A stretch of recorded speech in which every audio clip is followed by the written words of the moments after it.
O volume de serviços prestados no Brasil avançou 0,5% em agosto, na comparação com o mês de julho, segundo dados divulgados agora há pouquinho pelo IBGE. É a quinta alta consecutiva. Já na comparação com agosto de 2020, aí o crescimento é bem expressivo. A gente estava vivendo um momento terrível da pandemia, não havia vacinação, distanciamento social com regras muito rígidas. Então, o crescimento agora, na comparação com agosto do ano passado, é de 16,7%. Com isso, o setor fica 4,6% acima do patamar pré-pandemia e alcança o nível mais elevado desde novembro de 2015. Para a gente traduzir um pouco esses números, convidamos para conversar com vocês a Thaís Ara, que é economista sênior da LCA Consultores. Thaís, bom dia, obrigado pela entrevista aqui para a CNN. Bom dia, Rafael. Muito obrigada pelo convite. Thaís, é um resultado muito expressivo. Esse é um setor que gera muito emprego, né? E emprego rápido. A gente pode entender que essa é uma tendência para daqui até o final do ano, pelo menos, quando os empregos surgem em maior volume também por causa de Black Friday, Natal, Ano Novo? Exatamente. Esse é um aspecto que a gente tem chamado bastante atenção. Quando a gente teve aqueles momentos mais difíceis da pandemia, de maior distanciamento social, a gente viu uma queda muito forte, muito expressiva dos serviços, principalmente dos serviços prestados às famílias.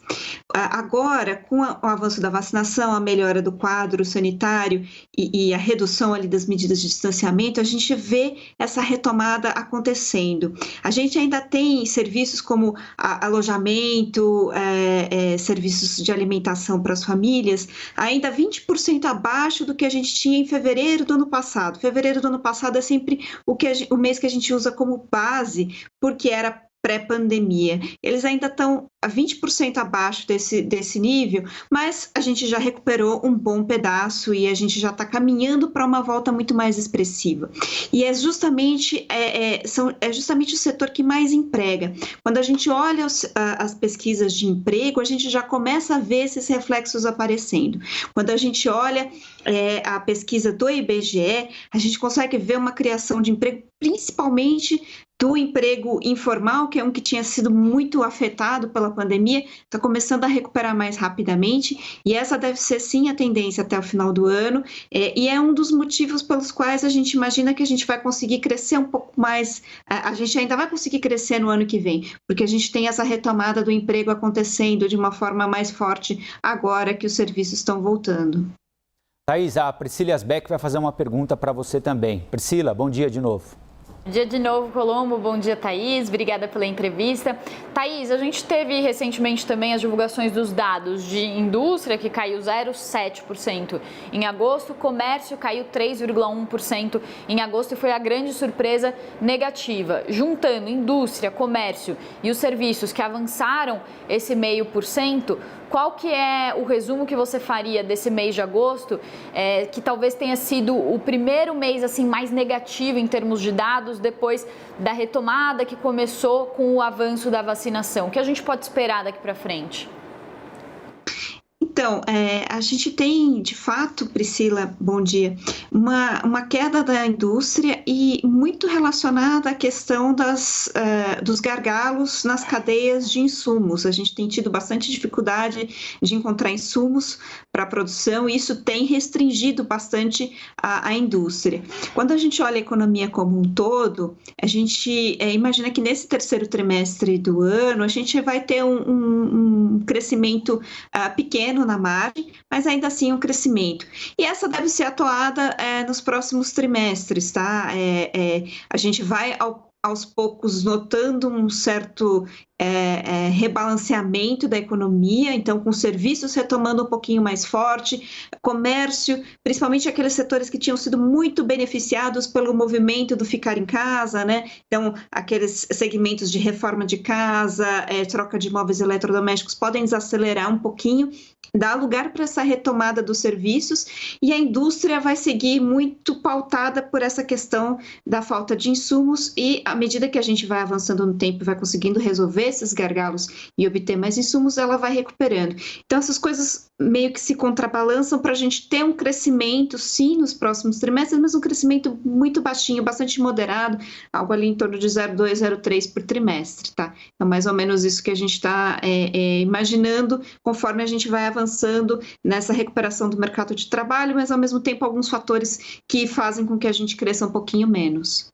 Thaís, esse setor de serviços, nós estamos falando sobre um crescimento expressivo aqui desse setor de serviços, ele depende fundamentalmente da renda das pessoas que têm de pagar por esse serviço, né? Então, você já disse que do ponto de vista do emprego, a expectativa é positiva até dezembro, mas nós temos a inflação, que tira muito do poder de compra do brasileiro, né? Que é algo hoje parece disseminado no mundo todo. Estava lendo mais cedo, a Alemanha teve a inflação mais alta desde 93, os Estados Unidos estão com o dobro da meta, né? Mais de 5%, o que não é usual para eles lá, a meta é 2%, se eu não estiver enganado. Mas aqui no Brasil a coisa está um pouquinho pior. Só Brasil, Argentina e Venezuela têm inflação de 2 dígitos agora, né? Qual é a tua perspectiva para o médio prazo nesse sentido, Thaís? Nós estamos vivenciando nesse momento uma tempestade perfeita, né? Como você disse, todos os países estão experimentando essa inflação mais alta, principalmente por conta desses gargalos de oferta que eu mencionei. Isso não é exclusividade do Brasil. A gente tem tido aumento de preços de petróleo, de carvão, de gás no mundo inteiro. E aqui no Brasil a gente tem a questão da crise hídrico-energética, que acabou afetando também bastante a inflação. O que a gente imagina daqui por diante? Industriais, os preços industriais devem começar a recuar lentamente, ainda vão permanecer num patamar mais alto por algum tempo, mas aos poucos vão cedendo, e os preços de serviços ainda podem voltar a crescer mais adiante, porque você ainda está só começando a recuperar esses preços de serviços, essa recuperação está só começando, então ainda tem espaço para que suba mais daqui a alguns meses, mas a ideia é que ao longo de 2022 a gente vai tendo uma desaceleração. Então, quando a gente olha a inflação do ponto de vista agregado, provavelmente a inflação acumulada em 12 meses mais alta já ficou para trás e a gente começa a desacelerar. Mas ao longo de 2022 a gente ainda deve ter uma inflação bastante pressionada, a gente está trabalhando com uma expectativa de inflação de 4,5% no ano que vem, acima da meta, mas bem menor do que o que a gente imagina para esse ano, que é 8,7%. Quer dizer, o pior parece que está começando a ficar para trás, mas você ainda vai contar com esses preços bastante elevados por bastante tempo. Boa notícia é que a gente tem no começo do ano que vem a reposição do salário mínimo.